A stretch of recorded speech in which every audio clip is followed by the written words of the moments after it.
put your hands together for our partners from Lithuania.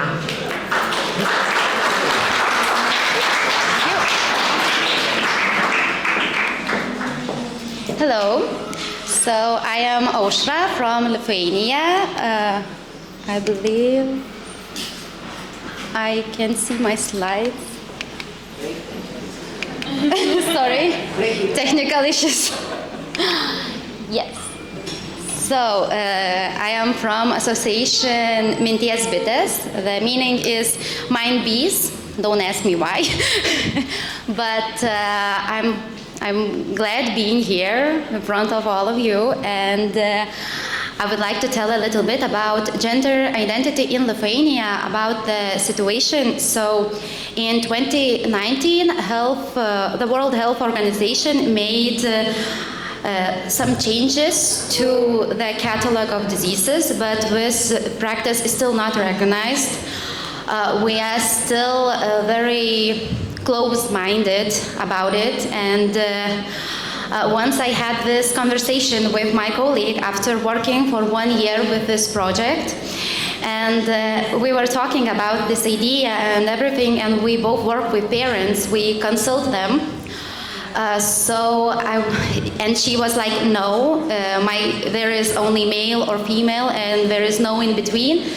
And we discussed a little bit, and she has a kid, a teenage boy. So I asked her, what if he come home and he tells you that he wants to be a girl or something? And I think she stopped for the moment, and she thought about it, because at the beginning she was like no, and like close-minded. But after some time she was more open to it, because I talked a lot about this project, about this idea and how it influenced people and everything.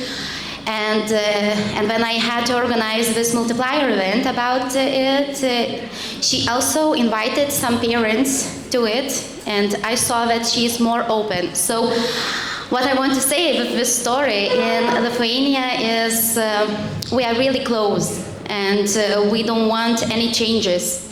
And that's why it's not popular to talk about it. And people can be rude, and I got a lot of challenges working in it. So, but I will tell about it a little later. What did we do? So the outcomes, we organized 2 focus groups with parents. We had 7 parents and 7 adult educators. It was face-to-face.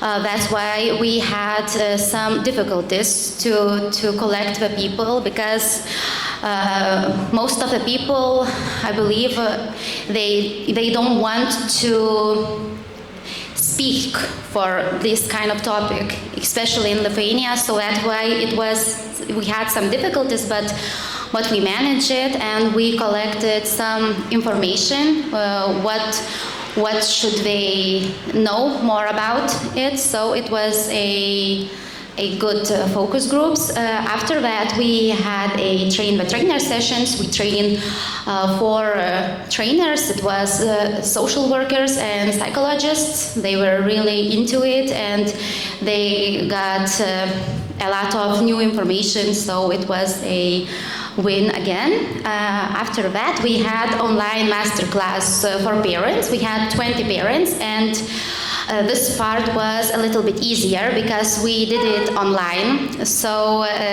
the participants were from different cities, and they were really into it, and they wanted some more discussions, and that showed that we are going to the right place, and people are starting to be more open-minded. After that, we prepared a digital tool for parents and adult educators, so questions and answers session that will be talking later, and multiplier event. We had 35 participants that I will tell a little bit more later.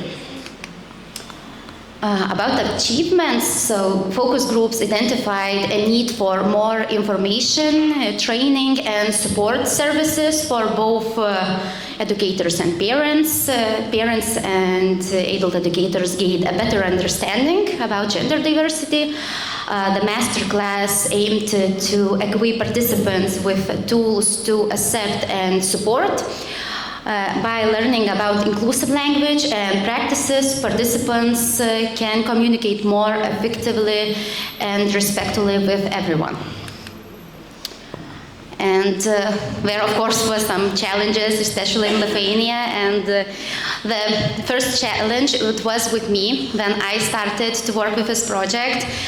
I didn't know anything about it.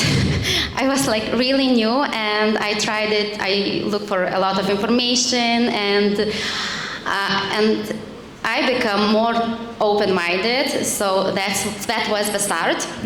So also there was some parents, educators, and community members. They hold traditional views on gender and resist the concept on gender identity. The second challenge was with the participants in the focus groups, because our organization is in like smaller town, Šiauliai, and it's really not popular or anything. So it was really hard to collect the parents. And with educators, it was a bit easier, but with parents, we struggled. I sent it maybe 15 emails to schools, to middle schools, I guess, if I'm saying correctly in English. And I get only 2 responses that schools can share this kind of information. And after that, I got this one phone call from a parent. I believe it's the activists group against it, and he asked me 4 questions about it, and I was kind of new at this, and I was okay, I'm listening. And he said that how can we teach children this kind of topic in schools, and he was really mad. But after he asked all those questions, I was telling that this project is not for children or school or youth, it is for parents and adult educators. Because another thing that we saw in Lithuania, that teenagers, they are really into everything. They are open to other kids, and they are not judging anyone for it, but adults are. The parents and workers who work with youth, they are a little bit close. So, and that's what I explained to him. And after that, I was more careful who I am inviting in these events. And also there is a lack of therapists, counselors, and other support services who specializing in gender identity issues. And practical benefits, so the project can help create a more supportive environment at home and school, leading to improved mental health, self-acceptance, and a reduced risk of bullying. The project also can provide parents with valuable information and resources, reduce feelings of isolation, and empower them to advocate for their children. And also trainers equipped with extensive resources can deliver a network of professionals equipped to support families and gender diverse children. And about multiplier events, so we had, as I said before, 35 people, and they were really enjoyed this event. We had a small introduction about the gender identity, about different type of genders. So for some people it was new, for some people it was like they knew this information before, and after that we had a activity of active listening, and it was really funny activity for them, and this activity also is in guide for trainers. So we used one of those, and there are some feedbacks from event. A lot of information was new, as I didn't have a lot of knowledge on the subject. It's great to see it being talked about. It's great to see the older participants. Thank you very much for the event, and the event was not overloaded with theory. And here's some few photos of multiplier event. So that's it. Thank you so much.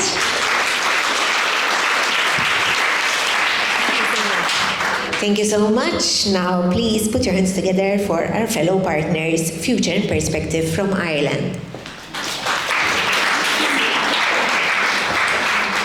Hi everybody, my name's Emma and I'm representing the Irish organisation Future and Perspective.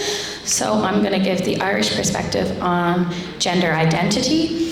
So Ireland's actually considered progressive when it comes to gender identity laws and the general feeling in the country, although there is, obviously it's not perfect.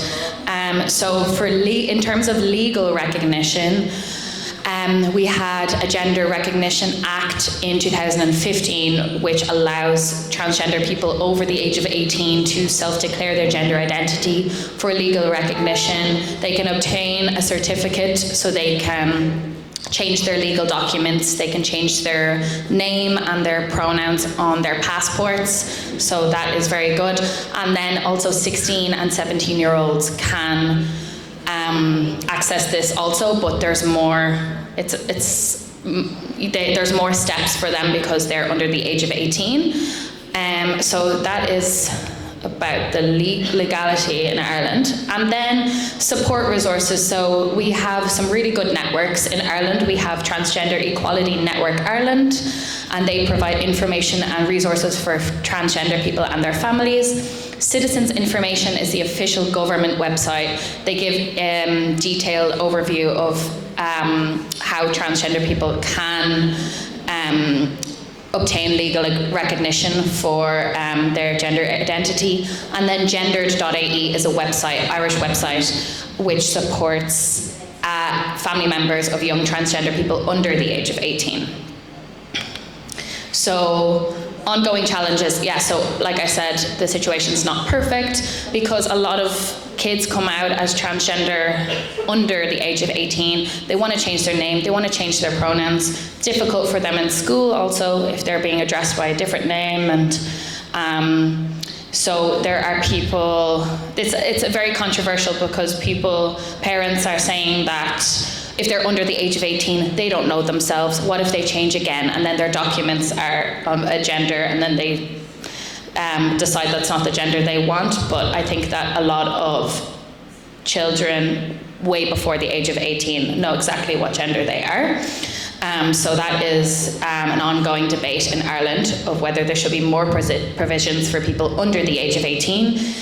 It's extremely difficult to access gender-affirming healthcare. So for people to get top surgeries, hormone therapy, extremely expensive, extremely difficult. There's a lot of GoFundMes for people, so for public funding for this. And then representation and inclusion, of course, in workplaces, there's discrimination and there's not enough representation in media or public spaces. And then the education system, there is not much in the education system on gender identity. So when we see the outcomes of the project in Ireland, our organisation is located in a really rural area, so not a big city, which is a very good thing for this project because we focused on these communities because they needed the education on this topic. So there's more of an understanding among all the parents and the educators we worked with on gender diversity. We have increased the visibility of the project. Of course, during our activities, we reached many people, I think 6,000 people through our promotion events for the project. We are in touch with local schools who said that they will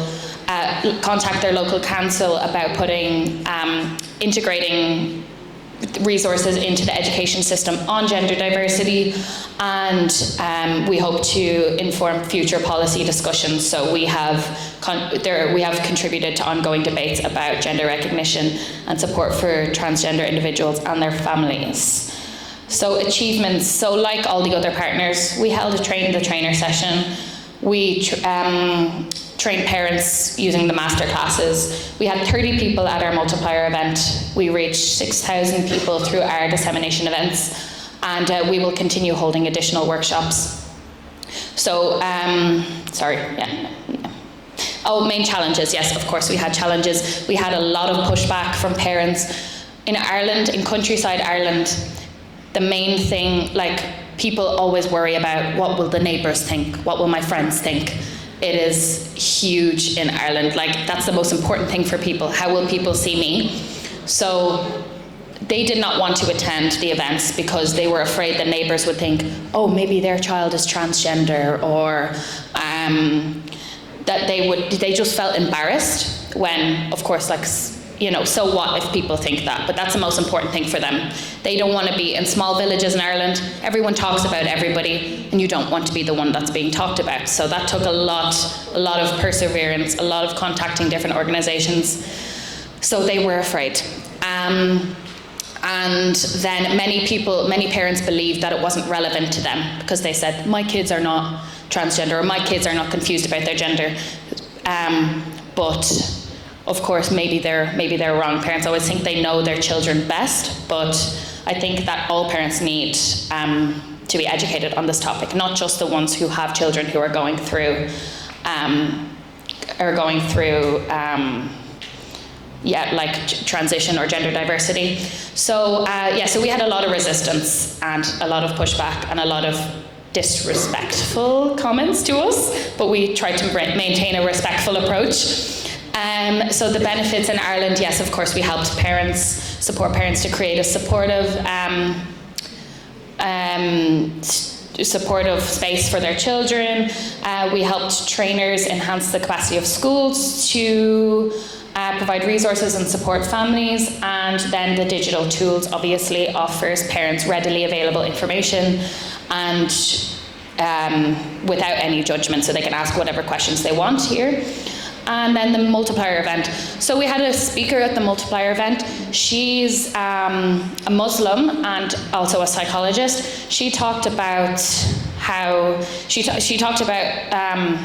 how parents can support their children, but also about intersectionality in gender diversity. So in Ireland, if a child is gender diverse, but the child is also not white, or the child is a certain religion, if the child is, then they can experience layers of discrimination. So she talked about the intersectionality of this and how these families might need more specialized support than other, like a white Catholic child.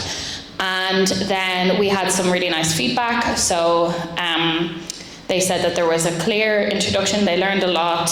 There was a Q&A session which allowed participants to ask questions without judgment. The key speaker was engaging and knowledgeable and created a safe space for all of these parents. So that is it from me, I think. Yes, thank you. Sorry, I was sweaty. It's a bit messy. Have a lot in common naħseb with Ireland. We improved, but we do value what others think about us, so we have that in common for sure, but we're improving, thankfully. So now we have our fellow partners from Italy. Thank you. Thank you very much. Good morning to all of you, and thank you for being here. I'm Chiara Ferro, researcher from the Italian partner Janus, and me and Tiziana Tartari that is here want to thank you, all of you, but especially Willingness team for hosting us in this colorful and beautiful island of Malta. So, regarding our research and regarding this project, as Janus partner, our task was a very specific task. It was related to the design and implementation of branding strategy and visual identity tools to support all the project and all the project team. And also we had a task related to the implementation of the communication program and technical support to the implementation of all the project activities. Then, about our research, we focused about the theme of gender identity and especially on the language and gender. It was our main topic of research. As you can see from the slide, also according to a very recent report, the Ipsos report, many Italians do not identify with as heterosexual, but as non-binary or transgender. But in Italy, the theme regarding gender identity is not easy, still not easy, not understandable, and not recognized. This is because our language, Italian language, is a gendered language because it comes from Latin. So this language declines subjects, verbs, adjectives, anything in masculine and feminine. So it is also a topic really debated in the academia. Also because academia has difficulties in the recognition of this topic. So we conducted our research during these 2 years, firstly with 2 focus groups, one in person and one online, one organized in person at the University of Naples Federico II, and the second one, it was organized online with the support of the Tuscia University in Viterbo, in Lazio region. There were 13 participants among volunteers from the Red Cross, teachers from these different school levels, but also trainers and experts from university or the world of work. And the participants highlighted, as you can see from some comments reported, the lack of open dialogue with parents in general, and also the lack of collaboration between school and family. Then, building this world of words, this cloud of words, sorry, the most relevant words were rights, approval, identity, as you can see from this image. And then we also held the session, Train the Trainers session, at the Department of Political Science of the University of Naples, Federico II, in July of the last year, with 4 participants. It was shown the masterclass, the online masterclass on YouTube, and the participants really appreciated the masterclass also because it is really interactive and you can move from one session to another, but they also suggested us and suggested in general to promote this kind of masterclass and also to integrate it into the school programs, also for a better knowledge of the topic, of course. And then it was also really appreciated during the masterclass with parents. We conducted the masterclass with parents in 2 different moments with a total of 67 participants. And it was really interesting because it was also held at a religious school, so we can also understood better the point from the nuns, and also the comments from the parents and also from the grandparents that really appreciated this kind of theme. Also the grandparents was a really good surprise because they wanted to know how to better approach to grandchildren, to not offend them and to integrate them better. So it was really, really appreciated by us. And then, of course, there were some achievements. The most important achievement, of course, was the creation of tools that were appreciated, and also the opportunity to have a better recognition of this theme. But there are also challenges. The main challenge is represented by the language, as I said at the beginning of our presentation, and also the school can be a challenge because sometimes also the teachers must be better formed for this kind of topic. But benefits were that participants had the opportunity to know better this kind of theme, so to have tips and information about it. And then, to conclude, we also held the multiplier event at the University of Naples, and it was a really appreciated moment because it was a moment of discussion also. A lot of associations, ONGs participated, and they also asked to improve this kind of tools and also to promote this topic maybe for other projects very similar to this one. So thank you very much. Thank you so much. And now we have step by step from Croatia. Thank you. Hello everyone. My name is Tony from Parents Association Step by Step in Croatia. I'm a brand new member of the Gender 101 team, and I'm really nervous. So I'll present to you. Thank you. So, gender identity in Croatia. Croatia is still quite a conservative country, but progress is being made. The topic of gender identity is not well discussed in Croatia, so it's never on TV, the politicians don't talk about it, it's never in schools. So this project was really important for teachers and for parents to see about gender non-binary people for the first time. Most people do not differentiate between biological sex and gender identity. The process of changing your sex in Croatia is very long and complicated. I actually had a really dear friend and colleague from law school in Zagreb who was transgender, and he tried to change his gender for years, but actually gender operation surgery is not available in Croatia. And the process of changing your gender in the documents takes over 3 years of counseling. So here are some of the outcomes of the project in Croatia. It introduced the concept of gender and gender identity to people. It helped gender diverse children and their parents to deal with the situation. Inclusion of gender diverse children and their acceptance among peers. And development of better environment that encourages diversity and inclusiveness as key aspects of the learning process. Here are some of our achievements. We held a focus group with parents in Varaždin, which is actually a really liberal city in Croatia, but we had difficulties there with parents, with conservative parents, and the wife of the Croatian member of the European Parliament, who threatened that she will take it to the national level. We also had a masterclass for trainers, training of trainers. We held a focus group for trainers and educators.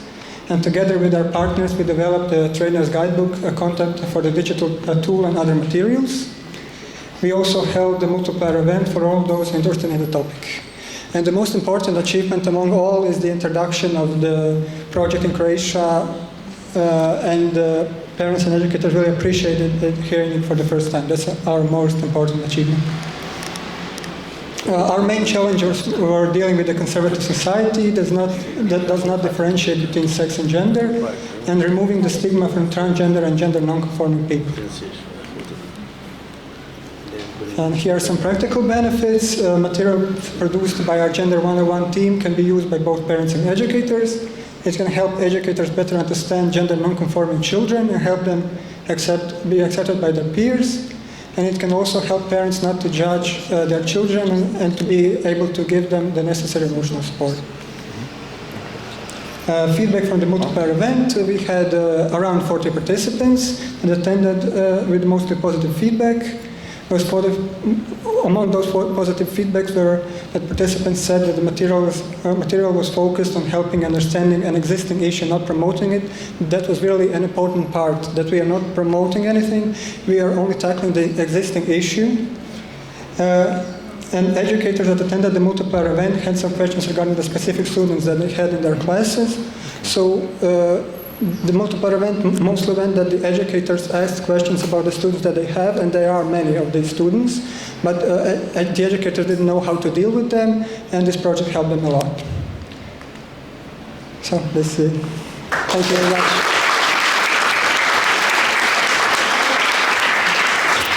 Thank you. You are fantastic. Let's give you a round of applause.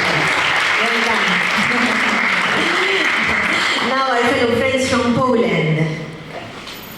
Hello. Hello. Good. Hello. At the beginning, we would like to thank you very much for the whole willingness team for hosting us here with such a great organization. We would like to thank all of the partners that supported us in the preparation and getting to know with the project, because we, as Croatian team, joined a little bit later. So once again, thank you for supporting us. And My name is Jan, and this is Joanna. We are representing Wyższa, Szkoła, Biznesu i Nauk, Zdrowiu w Łodzi, which is, in short, Polish University. Let's call it like this. It's in short, it's WSBinus. It's still difficult for some of the people to say it, but anyway, in the English, it's the Academy of Business and Health Sciences. So, as the other partners today, we are going to share what we achieved with this project in Poland. But as previously it was said, in Croatia, they are still also the conservative country regarding the gender identity, and this is the same in Poland. Yeah, to start with legal representation, until this day, we only have two options, to be a man or to be a woman. That's very unfortunately. Recently, we had a big change in our government for the better, because for the last 8 years we got stuck with this backwards, very conservative government, and they were constantly blocking any progress. Yes, they were very anti-LGBTQ organizations. So now with the new government, we do believe that everything is going to change, everything is going to be improved. So as you know, with the politicians, also the social climate is changing. So if the politicians are showing us that it's wrong, then most of the people agree with this. But let's hope that it will change. Yeah, so basically what they did, they cast a shadow on some important social issues, and they were trying to create some imaginary war between lifestyles and sell it as some kind of war that you have to be part of. Yep. So you had basically two options: to be backward and conservative person, or you should have to identify yourself as an activist, which is obviously not true. As always, the truth can be found in the middle. Yeah. Also, we did, before we started to work with this project, a small research regarding the organizations that support people with gender problems, with gender identity. So just to show you how it is difficult in Poland, in our city, which is approximately the same size of Malta country, we have one organization in our city that supports people who really need this support. In the whole country, we found around 14 organizations. So basically, for the country which has 14 million billions. Almost 40 million people, yes. Yeah, it's still not enough. So we hope that it will change. So thanks to this project, as all the other partners mentioned, we had some good outcomes because also the educational impact of the materials, of the content that we all developed. New training programs that can be used by organizations, by universities, by psychologists. For initiative which takes place only 18 months, and we had to prepare all the materials by ourselves, we are very proud to say that we in Poland were able to train 60 parents, which is quite a big number for us. And was a really big challenge. Because still of the stigma, the same what our friend from FIP said, that still the people are judged by their friends, neighbors. Oh, you have been at this event, so probably you have this problem at home, even though we are quite a big city. Mm-hmm. So what else? New resources, as I said, that can support psychologists, trainers, educators. We like to believe that with this project, we have made a big dent in minds of our local community, and we were able to open their eyes, maybe. Exactly. And of course, we, thanks also to this project, we started this year the campaign that is called Stop Depression or Against the Depression. And also we are going to use in the future the materials that we produced in this project because, as you know, lack of social support may cause the depression, not only in youth, young people, children, but also among parents, because they also need the support. And sustainability of this project, which is very important in any Erasmus Plus project, give us hope that all the materials that we are producing will be still active long after we will finish officially this project. Mm-hmm. Yes. So as we said, through this project, there are several achievements in all of the partnership. So the increased awareness, better and enhanced training materials, support and better knowledge for the trainers, educators. Community impact and, of course, sustainability of those materials. Yeah. So we faced many challenges during realization of this project.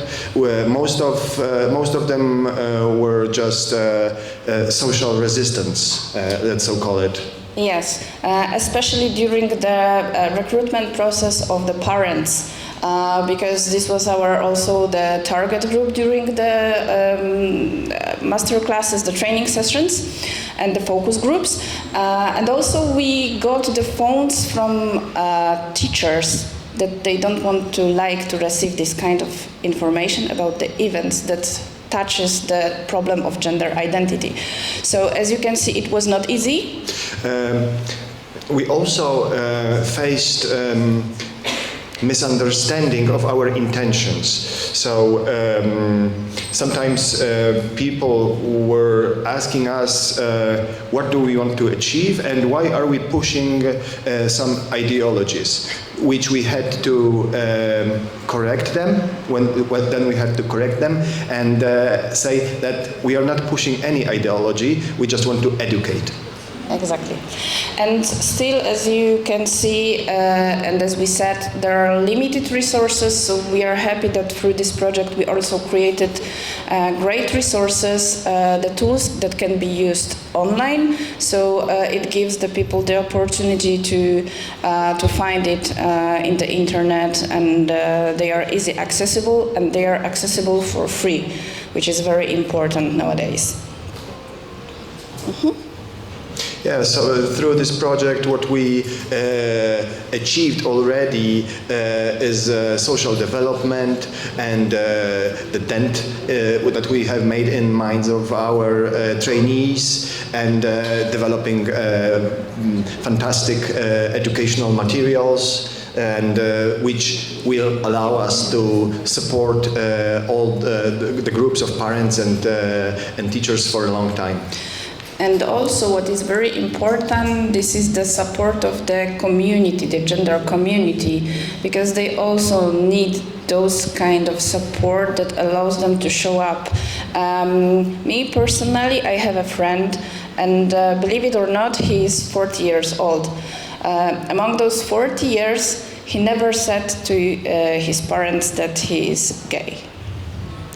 And finally, when there was a wedding party, you know what is happening during wedding parties, then he stood up and he said, "I'm gay." Because in his opinion, that was the best moment and the possible moment to tell about his orientation. And his father had difficulties to agree with that, but mom approved it, and everything is fine. And there was like 2 or 3 weeks of silence between father and son, so you can imagine how it is for father. But now, as far as I know, everything is fine. But still, you can see that it's very difficult for people with gender identity to show up, to tell, to express themselves. During the multiplier event, we had to split our target group into 2 parts because it was technically easier for us, and I think it was also more comfortable for attendees. But we have collected some feedback from them, and we received many thanks from them, and they were very appreciative about how they got some confidence after our multiplier event. Exactly. And also the resources. Again, the resources that we produce, the availability of these resources, even though for the moment they are available in English, but what we are going to do is to translate them, because the level of English in Poland is very, very different. So basically the final results we are going to translate and to publish also on our website. So in that way we are leaving the window open to a wider audience. Yeah, we were very happy that we can make a real change in our local community, and feedback says that yes, we did. Next slide. So, thank you. Thank you very much. Thank you so much. Mela, ħanħalli fidej sa Malta. Thank you. I'm Graziella, representing Willingness. As Matthew was saying also, we are also the coordinators of this project. So with regards to, I focus directly on our outcomes. With regards to the outcomes of the project here in Malta, we carried out, like all the other partners, the focus groups with the educators and the parents. It helped us to generate the content, to understand the situations, the concerns that both educators and parents have about gender diversity. We then worked and coordinated the work of all the other partners with regards to the videos and the guide for trainers, which is a tool to empower the trainers, of course, to deliver the training themselves. We then carried out the trainer sessions with quite a large number of trainers in order to be able to deliver the knowledge and guide them on how to use the tools that we have created. And then We delivered the pilot masterclass with a number of parents in order to understand the efficacy of the training, of the content that has been created, and also to understand how it relates to them, and allow parents in a setting where they could share their own experiences. And now the last stage of our outputs is the creation of the digital tool, which Matthew will be presenting, which allows parents to try and answer some, at least, of their queries, their perceptions, ideas about gender diversity, in the privacy of their own space, because they can log into, Matthew will give further details, anywhere they are, so there is that sense of privacy, which I believe in this context is very, very important.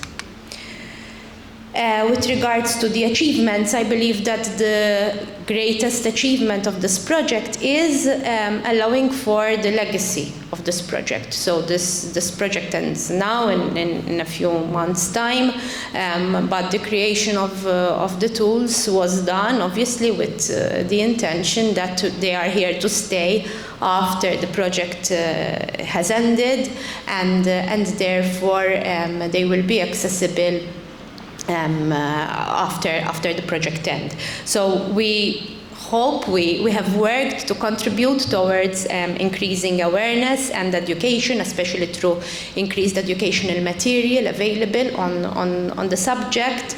We try to work on the creation of even further discussion about gender diversity, creating a further conversation, speaking about the subject, and information sharing, of course, and ultimately helping parents to support their own children along their own journey. With regards to our own local main challenges, I believe one of the main challenges was the sourcing of participants. There was, particularly parents. At first there was a sense of reluctance to participate, especially for the masterclass, I believe. But once they did actually participate and they joined in the conversation, once they realized that we tried to create as much as possible an open and safe space where they could speak, where they could ask questions, where they could speak about their own personal experiences, then it was a very good session, especially the masterclass. So the importance of creating an open and safe space is always extremely important. We received questions such as, is this a trend? As it was said also earlier, can kids get influenced? And these are some of the questions that we tried to answer in our digital tool as well, and time, because there is never enough time to share experiences, to discuss, to create a conversation about this. And my last slide, the practical benefits that we're leaving behind. So basically the training and the educational materials for educators, the videos, the guide for trainers, practical answers to common queries. We tried to be as practical as possible through the digital tool, and ultimately more support for both educators and parents to facilitate discussion and promote as much as possible understanding and further support. Thank you very much.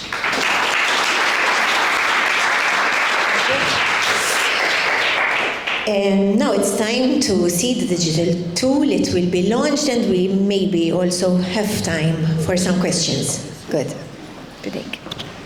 Well, the digital tool is extremely simple. It's a question and answer website that is ever growing. So the whole point of this is that we're getting parents to keep asking questions and educators to keep writing questions on the same website.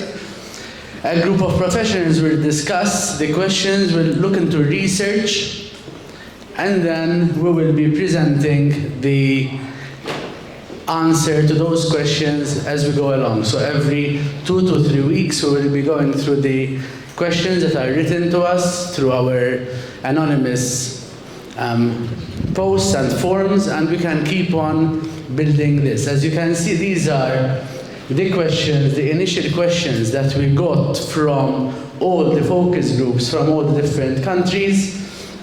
Things like, is it contagious? What is the difference between sexual orientation and gender identity?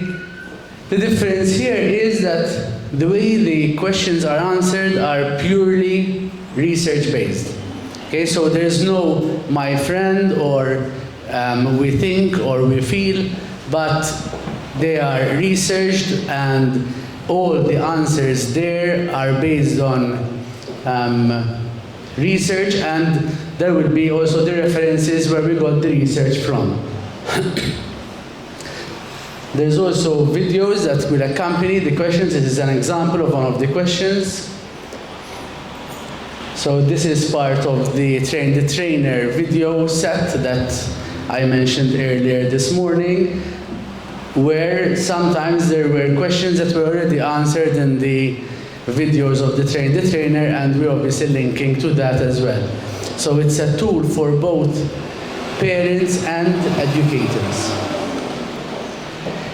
It's coming from what we already did with the Sex Clinic Malta website, where obviously it's an older website, so there's a lot more questions. If I'm not mistaken, on the Sex Clinic Malta website, there's at least 350, 400 questions that were asked, and we are sharing them and grouping them according to where they're coming from, being youth, being parents, being professionals.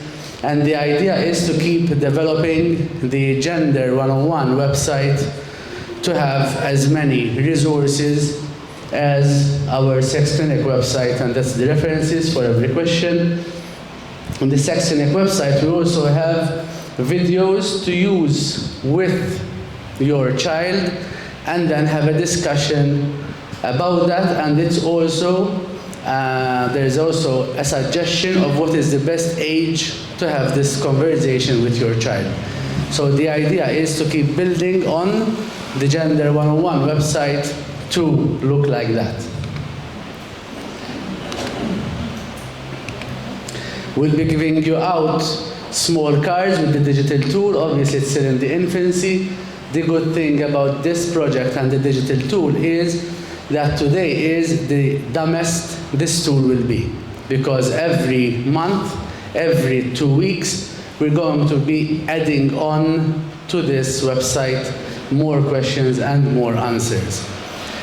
I'd like us to spend the next 20-25 minutes hearing your feedback about what we've been doing, what was said during the panel discussion, and even suggestion of how we can use this tool in a better way as well. So any kind of feedback is very much welcome. I know that there's someone going around with the mic, so just put your hand up, and Sophie will come with the mic so that we can have this conversation. It all takes one person. You just need one person to put your hand up. Thank you, Stephen. Yeah.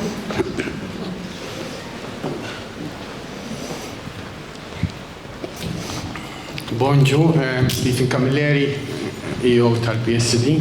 L-għu nisprosit, Matthew, ta' dil-bicċa xogħol.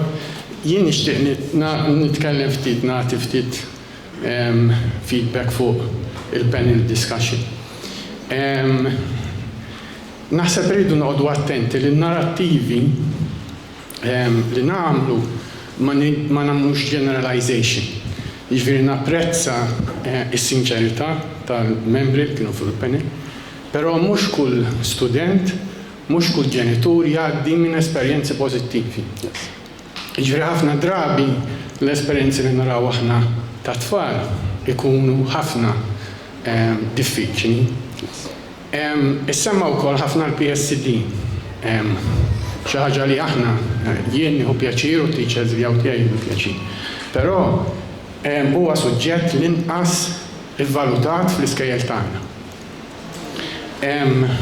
nafu li s-sistema tagħna hija bbażata ħafna fuq l-eżamijiet u suġġetti bħal tagħna ħafna drabi jingħataw il-ġenb. Jien għandi għalliema li l-lessons tagħhom jagħmluha taħt it-taraġġ pereżempju. Jiġifieri fil-waqt li aħna nitkellmu ħafna fuq il-benesseri ta' tfal eċċetera, ma nagħtux importanza għad-dawn l-affarijiet. U m'għandux ikun il-PSD biss li jitkellem fuq dawn l-affarijiet. Aħna nibdew mill-primarja, nitkellmu fuq familji differenti, fuq orjentazzjonijiet differenti, però għandu jkun dak li ngħidulu old school approach li hija diffiċli u anki għalkemm aħna għandna liġijiet li ipoġġuna l-ewwel fl-Ewropa. Il-homofobja li qed naraw fit-tfal illum hija ħafna ikbar minn meta forsi kbirt jien u forsi l-ġenerazzjoni ta' warajja. Jiġifieri daw it-tip ta' diskussjonijiet għandna bżonnhom iżjed, dat tip ta' riżorsa għandna bżonn iżjed biex kemm jista' jkun nilħqu ħafna iżjed nies għax l-uniku ħaġa li tista' tbiddel xi ħaġa hija l-edukazzjoni. Xi ħaġa oħra li rridu nżommu f'moħħna għandna kulturi u reliġjonijiet differenti. U dawn qed jinfluwenzaw ħafna x'qed jiġri fl-iskejjel. Ġifieri naħseb din hija xi ħaġa li forsi għadna ma bdejniex nikkonsidraw. L-effett tal-ħafna barranin, studenti barranin, fi klassi ġieli għandek iżjed barranin milli għandek Maltin li ħadd affettwa d-dinamika u l-esperjenzi li ħajaqsmu tfal anke fil-klassi. Grazie. Thank you. Thanks. Are there responses to that or anything you want to add to that? What I think is, I agree with Stephen that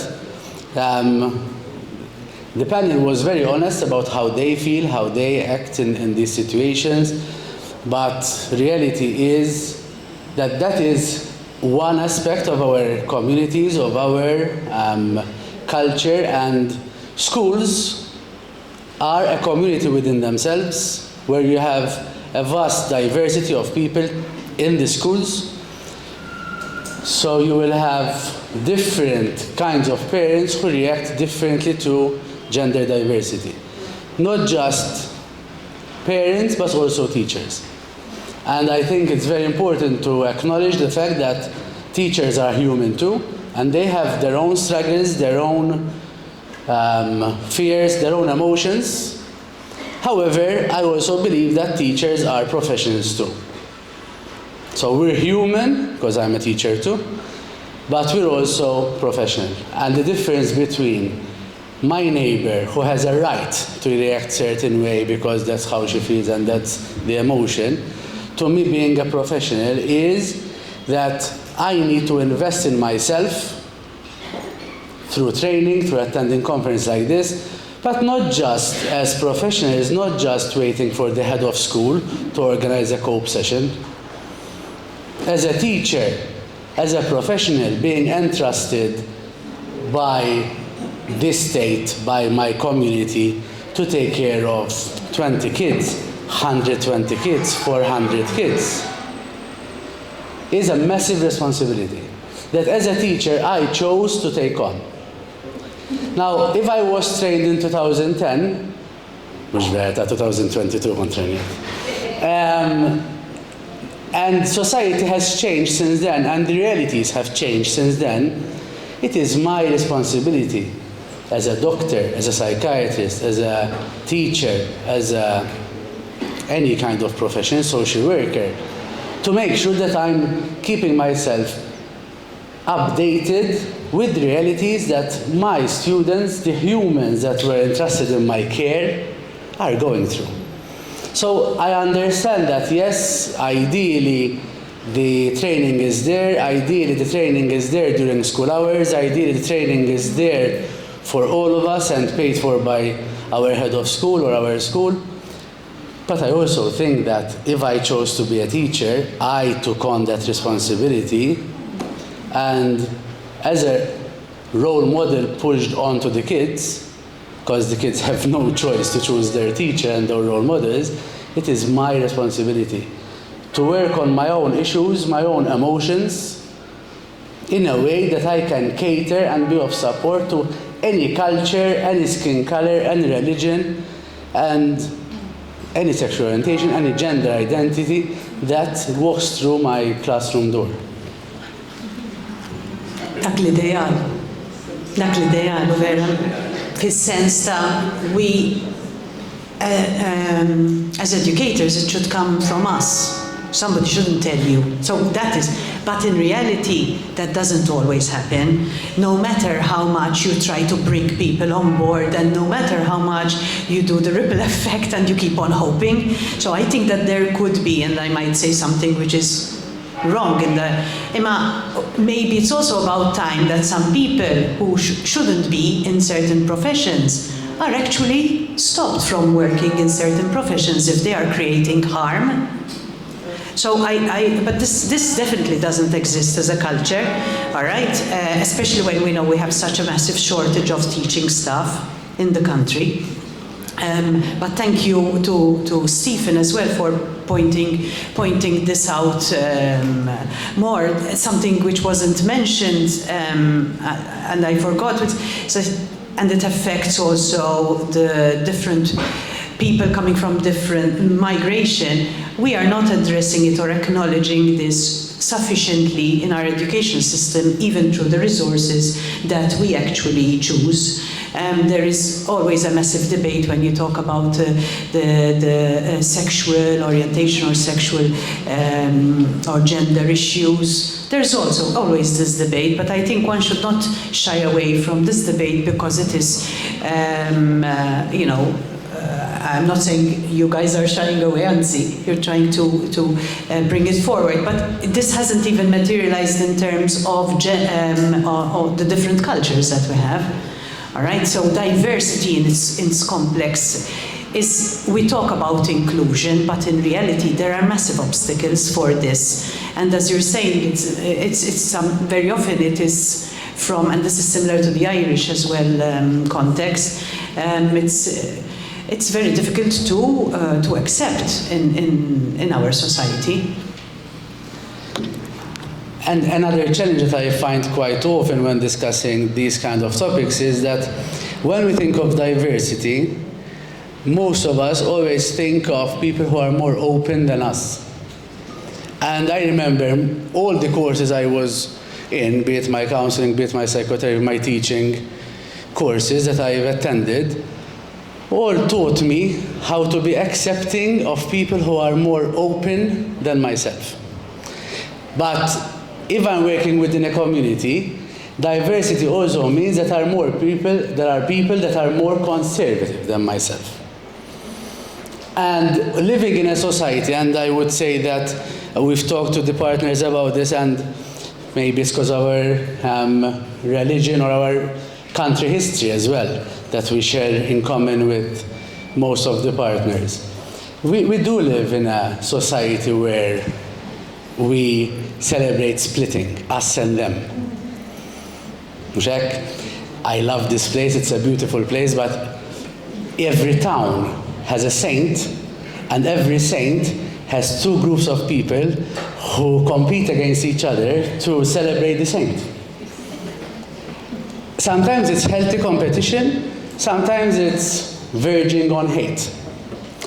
And in a society where splitting is who we are, okay, if you watch any kind of vox pop, any kind of discussion, you have the for and against. Taqbel jew ma taqbilx mal-abort, taqbel jew ma taqbilx mal-żwieġ ta' orjentazzjoni sessuali. Do you agree or not agree? As if abortion is something you can discuss and just say yes or no. As if there are topics that someone is waiting for me to say, do I agree with this or I don't agree with this. It's like I have the divine right to tell the people hearing if they agree or if I agree or not with this topic. But the truth is that if you're working within a society, there will be people who come to you and say, I love my son dearly, but I will never accept him if he is a woman. Okay? I hate my wife because she supported my daughter in amputating her breasts and taking pills that are damaging her body. And this is the kind of people I work with, I experience. Maybe because those are the people who look for help more. But my experience of this topic is parents who are confused, they are lost, and they turn to me to ask me, but who's right? Do you agree that she's a girl, or do you agree that he's a boy? And I'm there looking at them saying, I have no clue, man. No idea. No idea. And it is about being okay, being in that place, in the shade of gray.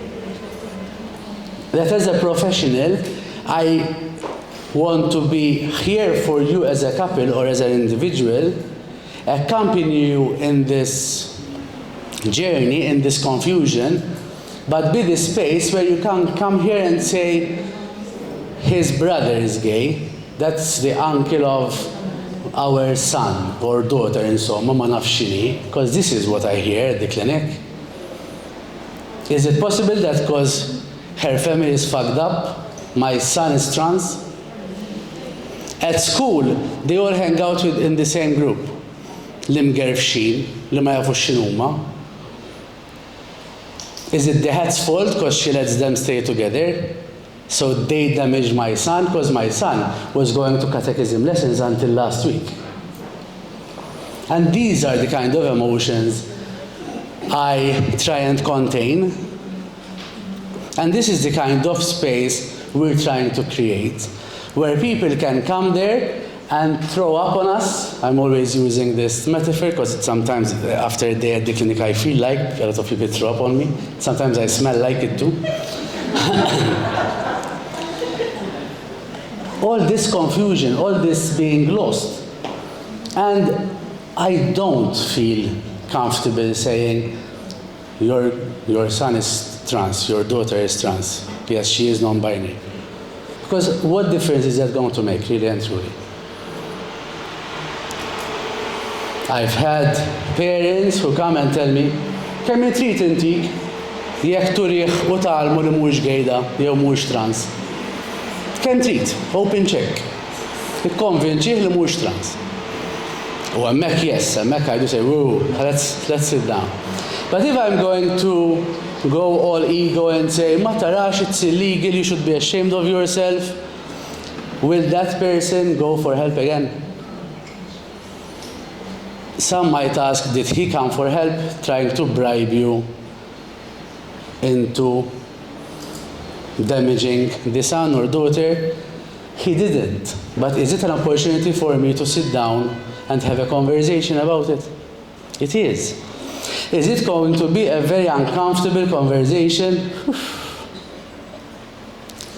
But someone has to have it.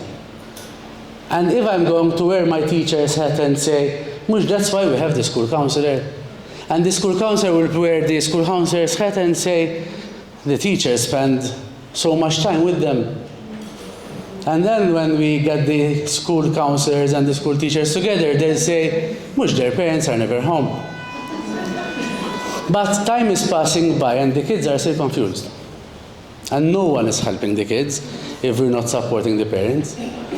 And in the room, when there's the parents, I'm the professional.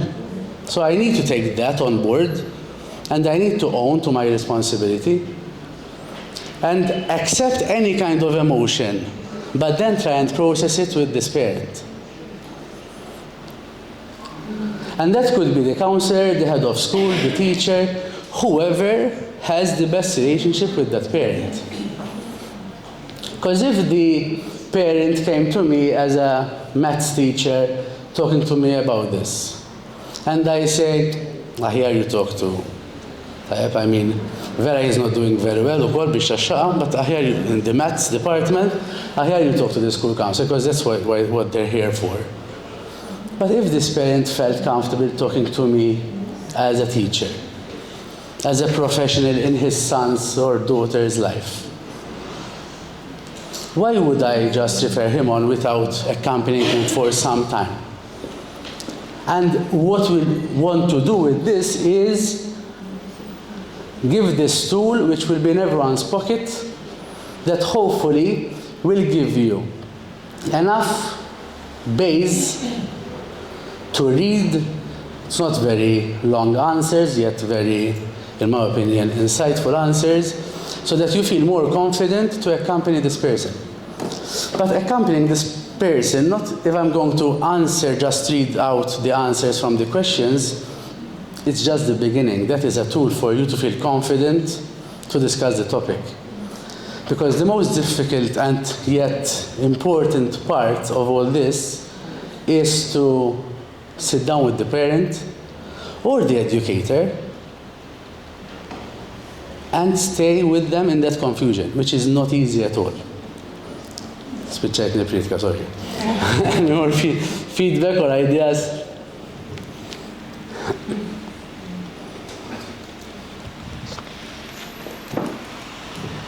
To continue with what Stephen was saying, and also in agreement with Christine. Let us not shy away that the curriculum, as Stephen was alluding, is a site of contestation. We are all trying to get our ideas across, fit them in the curriculum in such a way that our ideologies get spelled out there and possibly become part of the practices. So if I were to give a small suggestion, I wasn't pleased to hear that we were given feedback on this project that you were understanding but not promoting. Somebody said you are understanding but not promoting. Yes, we are promoting. We have an ideology, we have an agenda, just in the same way as everybody else has an agenda.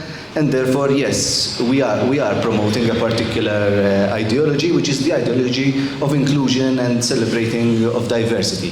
So we shouldn't shy away from that. Secondly, also, teachers are becoming rather, how shall I put it, reluctant to take on certain roles, reluctant to take the plunge, reluctant to make the first steps, with the false impression that teachers should be neutral, and the curriculum on paper and also in practice, in everyday practice in classrooms, is not neutral. So teachers should be bold enough to take on certain stands. If there's a stand to be taken, even if you're alone, pushing against the grain in a staff room, which can be really intimidating, especially if you're a fresh graduate, for example. The new recruited teachers need to be given the space to bring about the change in our staff rooms, and that takes a lot of courage when certain ideologies and certain practices are ingrained. And lastly, our work environment as teachers. I'm a teacher by profession. I come from MCAST. I represent the Equality Committee at MCAST here. Part of our trade union negotiations always take us, instead of taking us on the monetary side, it takes us on the contact time side. In order to help teachers and lure teachers into the profession, instead of going to the monetary side, because we can't afford to give so much, we give time, and that time is taken away from the students, less contact time. So who is going to accompany the students if, as soon as the period finishes, as soon as the session finishes, everybody vanishes, everybody runs away, because it's not the time now, and especially if there is the danger that during that time something dangerous, something fishy, something which will push me into taking a stand might happen, and therefore it's better for me not to be at the right place at the right time. But teachers are needed to be at the right place at the right time in order to accompany. Thanks. It's very interesting because I was going to close off with that saying, the material focus on understanding and not promoting the issue.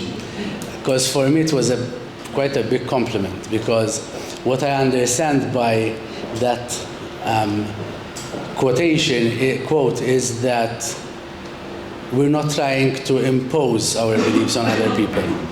And I've worked in the UK for some time, and I think the most politically correct country in Europe is the UK until you leave the room. Okay, so you can, I've lived there, I've worked there, if people here worked in the UK, I can see them nodding. Okay, I felt so very welcomed in every room I went in the UK, but I knew that the moment I was out, someone would say, this bloody wanker, for sure. And when I got into families and groups there, they used to tell me this. So I would be driving, I remember this moment when I was driving, I was in the passenger seat of this guy driving, he's older, and he said, this was pre-Brexit, so there was no mention of Brexit back then, and he said, all these foreigners coming here, taking our jobs, you know? And I'm like, I'm Maltese. Yeah, but you're different. And I hope that our professions, being psychotherapy, counseling, psychology, and teaching, and social work, youth work, and all this, doesn't get to a stage where, because of political correctness, we are saying things because we know what we need to be saying, but we don't feel them. And my fear for our profession and our clients is that we're just saying things because our mind was trained that way and was open to that, but our hearts are still not open to that. Because feel it, the same way I used to feel it in the staff rooms and places in the UK, I'm pretty sure our clients would feel it too. And the moment that, and I always tell parents, let's throw political correctness out of the window. And I promise you, you see this. Mela ħanajdlek. You know? And that's where I want to engage that person. Because from the mela ħanajdlek, and yes, I'm okay, they tell me, but is transsexuality contagious? Did he get it from his cousin? Because he's spending a lot of sleepovers with him. And the intellectual part of me wants to, you know, I want to roll my eyes and say, come on, 2024, contagious. M'għadix bacteria, jew COVID. That's what I want to do, to feel good about myself. But this is where this person is. And it could be a colleague, it could be a client. And unless I'm going to ask, why do you feel it's contagious? Did the other people at the sleepover get it? Did you get it from your son? Let's talk about it. What makes something contagious? And then we start opening that person's heart to gender diversity rather than preach to them. This is how I understood this. But I understand what you're saying, that underlying there needs to be an ideology of accepting people and being there for others. No? Questions, feedback? Sophie?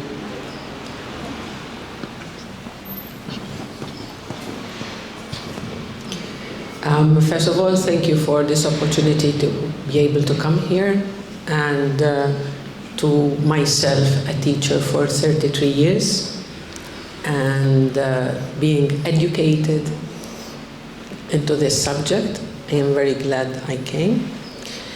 What I like to say is, I was born in 1968, and way back then in the 70s, early 70s, in primary school, even at the youth center I frequented, there were, yes, persons, friends of mine with gender difficulties, which in those days, not difficulties really, identities. But we accepted them, most of us, without any problems. I mean, I myself like to play a lot with boys. I loved football, but wasn't allowed to play because I was a girl. And I would play marbles, not just beads. You know, marbles were for boys, beads were for girls. And I ditched my doll and buried it in the soil because I wanted cars. And it was very difficult in 1972 for my mom to understand, but I got cars. I have, you know, I think I am like a woman with a child, I have a son, but that's how I was. And maybe that's why I accepted everybody, like gender, like religions, cultures. You have to start from that point. Even students with special needs, we call them special needs. They are regular students with different needs, different religions, different genders. We have, as teachers, I feel we should be the ones that in our hearts we accept everybody as they come, colors, whatever. Because if I was that, this is what I always say, if I was that student, how would I feel? If my son was like that, how would I want teachers to treat him? In everything. Even whether it's studying, whether he forgot his homework or she forgot her homework. Maybe there's a situation at home where she can't even think.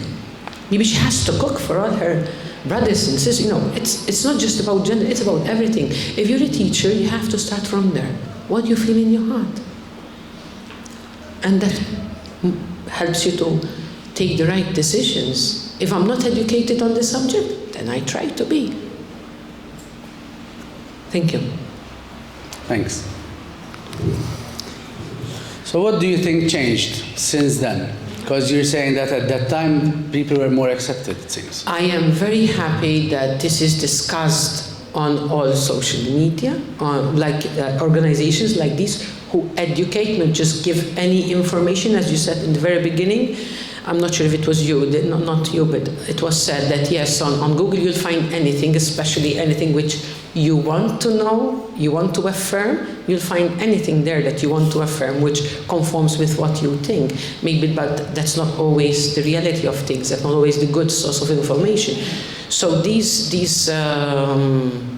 because you come from research, and research means you have spread it along, you got your information from quite different sources and different people and different cultures. And yes, it is very important with cultures because some cultures literally don't accept, and there's violence involved as well when somebody feels that their gender is different than what biology sent them with. Thank you. Thank you.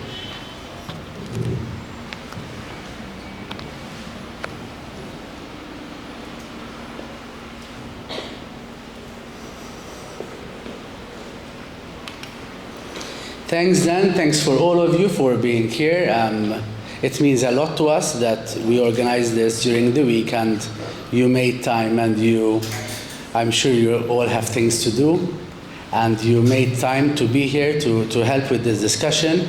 And I can promise you that we're taking what you said on board and what was discussed to keep improving what we're doing. Thanks to the partners to travel all the way to come here. Thanks obviously to the EU who funded this project, and EUPA, the national agency for funding in EU, Willingness, and the team of Willingness who organized all this, and all our partners. If this is something that is interesting to you, we are getting a speaker called Christine Dunkley, Dr. Christine Dunkley, who writes a lot about emotional regulation. We talked about emotions today. She's been working in emotion regulation for the past 30 years and over, and she's coming to Malta just for this, to help us use DBT therapy skills in therapy so that we can support our clients with these different emotions. Thanks a lot. Thank you. Nistaqsik aħna nistgħu nixxerjaw din il-website ma' ġenituri li nafu, naħseb hija importanti ħafna, anke jiena fuq social media tagħkom intom bħala professjonisti nistgħu nixxerjaw din il-website eżatt għandna l-code tagħna fis-sajt, ġifieri ġillum. So it's very important to share the website for people who might find help from it. Thank you very much for being with us. Thank you, Willingness. Proset ħafna Matthew. Thank you. Good day to all. Thank you.